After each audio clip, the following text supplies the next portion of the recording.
Chapter 134. Even until Emma came home from work, Trump was still looking sulky and lifeless.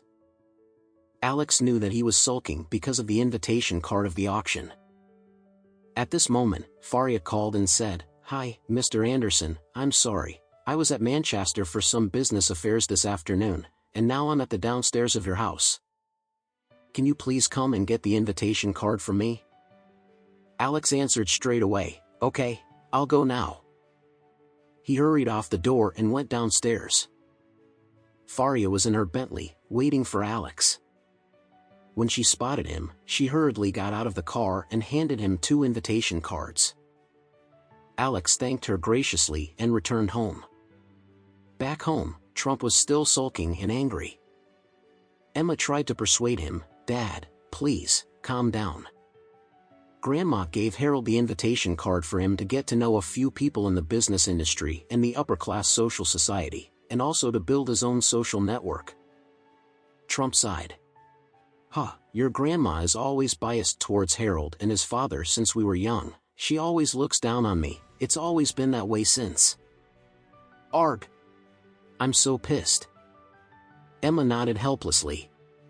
She also knew that her grandma favored her cousin and uncle more than her family.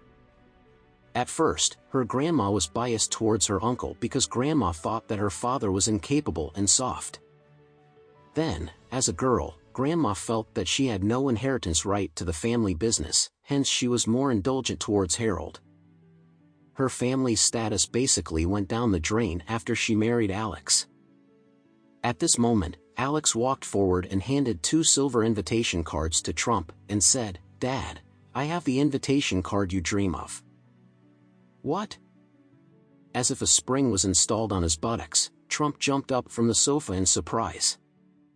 He snatched the invitation off Alex's hand, hurriedly opened it and glanced at it. For a short while, he was so excited that he couldn't utter a word. Emma, who witnessed them, was utterly surprised too. She took the invitation card from her father and realized that it was the genuine invitation card from the money house. "Wow, that's amazing. Alex, you really are my good son-in-law." Trump's face was flushed with thrilling red, his voice was filled with astonishment. He patted Alex's shoulder and said, "My daughter is so lucky to be your wife." It's just an invitation card, what's so special about it?" Elaine snarled sarcastically. Trump glared at Elaine in annoyance, clutching the invitation card tightly. "What do you know, you dimwit? This is the invitation card from the money house." Then, he turned to Alex and said, grinning ear to ear, "Come, sit down, let's eat." He waved his hand at Emma and said, "Go and get the bottle of fine scotch from the cabinet. I want to have a couple of drinks with my good son-in-law tonight." Elaine glared at Alex when she saw her husband was happy and continued her dinner quietly. Emma was also very happy for her father, but she was a little skeptical. When she came back with the scotch, she bumped Alex's elbow as she sat down and asked, "Where did you get the invitation card from, anyway?" She heard about her father's sulking when she was at the office earlier today and wanted to get one for him. Then only she realized that the invitation card from the money house was limited to every family. How did Alex do it? Alex smiled warmly and said, "I asked a friend, he received 2 but he didn't want to go, so he gave it to me." "Really?" Emma frowned, still not convinced. "How come I never heard you say that you have a friend with such a good family background?" "What's his name?"